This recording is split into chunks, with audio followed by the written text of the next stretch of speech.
Oke, kembali lagi di Forum Timnas dan kali ini gue akan membahas preview terkait dengan laga ketiga uji coba dari Timnas Indonesia yang akan berhadapan dengan tim peringkat 21 dunia, yaitu Iran di Qatar.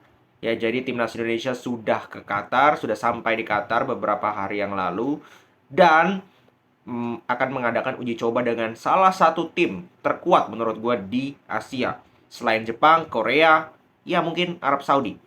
Dan juga mungkin tuan rumah Qatar ya. Yaitu adalah Iran.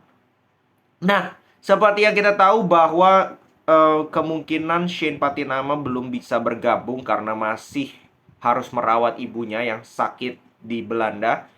Jadi ya dia belum bisa bermain di laga uji coba, which is itu sebuah kerugian bagi kita karena persiapan bagi Shane berarti tidak ada ya di 3 laga uji coba, dia tidak ikut semua. Apakah dia akan fit, apakah dia akan siap di Piala Asia nanti, ya mungkin itu akan menjadi pertanyaan. Tetapi yang jauh lebih penting dari itu adalah menurut gue ini akan menjadi laga persiapan mental, persiapan kondisi ketika nanti kita akan menghadapi Jepang. Jadi gambaran kita menghadapi Jepang itu adalah pertandingan besok menghadapi Iran. Walaupun secara postur ya Iran ini ya ujung-ujungnya sama kayak Irak gitu ya, tinggi besar. Tetapi yang gue maksud gambaran itu adalah soal kualitas permainan.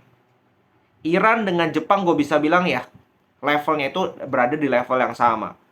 Sehingga penting sekali menurut gue Timnas Indonesia besok untuk beradaptasi, untuk belajar, untuk istilahnya menguji coba mental, memanfaatkan uji coba ini dengan sebaik-baiknya, terutama soal mental pemain ya ketika menghadapi tim yang levelnya itu di atas kita. Bahkan bisa dikatakan cukup jauh di atas kita. Nah, STY kemarin sudah bilang bahwa tampaknya formasi kemarin 3-4-3 dengan 2 DM, lalu dengan 3 center back, dengan 2 wing back itu akan menjadi andalan dari Timnas Indonesia di Piala Asia nanti. Karena kalau kita lihat memang secara koordinasi, secara organisasi permainan, defense, attack itu jauh lebih baik dibandingkan laga pertama di mana kita memakai 4-4-2. Cuman mungkin di pertandingan nanti menghadapi Iran, mungkin ada 1-2 perubahan terutama dari susunan pemain. Yaitu yang akan coba dilakukan oleh STY. Dan gua tidak melihat dia akan coba-coba formasi lagi. Karena dia sudah menemukan dan dia sudah confirm bahwa formasi yang terbaik itu ya formasi kemarin. Tinggal mungkin diperbaiki minor-minor individual errornya itu. Yang sangat merugikan kita. Karena kalau kalian tahu dari 6 gol kita kebobolan dari 2 laga, itu hampir mayoritas itu kesalahan individual. 4 gol bener-bener murni blunder, 1 gol yang Wahyu Pras itu ya minor blunder karena dia dia salah clearance bola. Yang terakhir itu bagaimana telat menutup, Justin Hubner telat menutup ya pergerakan dari second line. Makanya terjadi gol tersebut, gol dari Libya yang kedua. Gol Libya yang pertama, sorry. Nah, itu yang harus diperbaiki, itu yang harus disadari, itu yang harus dievaluasi, dan gue yakin sudah dievaluasi oleh STY. Ya yakin gue sudah diingatkan bahwa jangan blunder, jangan blunder, jangan blunder. Tapi dengan catatan jangan sampai nggak blunder. Oke, main aman, ujung-ujungnya long ball. Itu salah juga. Karena ketika lu long ball, ujung-ujungnya bola itu lepas. Ya, bola itu lepas, lu tidak bisa membangun serangan dengan baik. Maka dari itu, mungkin harus dikurangi passing-passing yang beresiko. Itu yang pertama. Yang kedua, pemain yang menerima passing ini harus aktif juga gitu. Kalau kita lihat kadang itu ya pemain belakang bisa menguasai bola, pemain tengahnya ini nggak aktif, atau pemain wingernya tuh nggak aktif, pemain attackingnya tuh nggak aktif untuk membuka ruang, sehingga sulit bagi pemain belakang ini untuk menemukan rekan setim yang ingin dipassing. Itu kan teknik dasar juga. Bagaimana kita meminta bola untuk agar kita bisa dipassing. Kalau kita nggak gerak, kita nggak menemukan ruang kosong, maka teman kita akan sulit mencari opsi passing.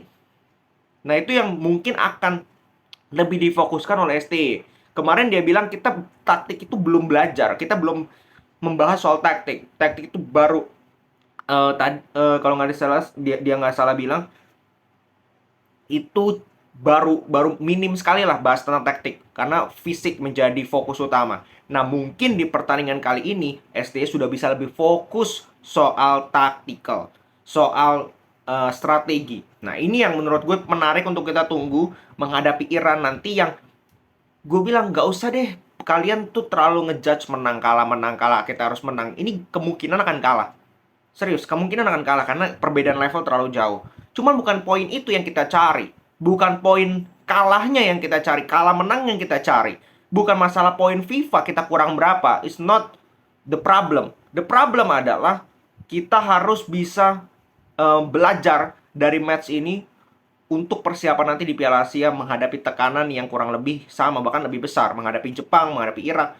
Ini sekarang uji coba. Nggak ada supporter banyakan kita. Nanti di Qatar, ketika supporternya itu banyak full satu stadium, maka mental itu akan berbicara. Dan itu yang menurut gue jauh lebih penting. Dan pemahaman terhadap strategi, pemahaman terhadap teknik dasar passing, bergerak, passing, finishing, blunder, itu yang harus diperbaiki oleh timnas kita. Dan semoga gue rasa timnas kita sudah melakukan evaluasi pemain, pelatih, dan gue sih berharap ya kita bisa menampilkan penampilan terbaik di Piala Asia nanti, bukan di pertandingan lawan Iran nanti. Uji coba nanti itu anggap aja kita latihan lah, latihan mungkin bertahan. Kita akan lebih banyak bertahan, gue yakin, menghadapi Iran, karena memang ya kita realistis saja. Tapi gue mau lihat ketika kita diserang habis-habisan, mungkin akan sedikit parkir bus. Kita bisa tahan atau enggak Iran nggak cetak banyak gol, itu yang pertama. Yang kedua, kita bisa memanfaatkan nggak counter. Mungkin ada 1-2 kali kita mendapatkan counter. Masalah dari kita di beberapa pertandingan terakhir itu soal efektivitas pemain depan. Efektivitas pemain depan ini yang menjadi problem. Ketika kita mendapatkan counter sekali 2 kali, mau sedikit apapun counter yang kita dapat, itu harus jadi efektif. Kalau itu bisa terjadi, kalau efektif kita, 1 counter 1 gol, terus kita defense yang solid, kita bisa saja merepotkan Iran, bahkan nanti Jepang.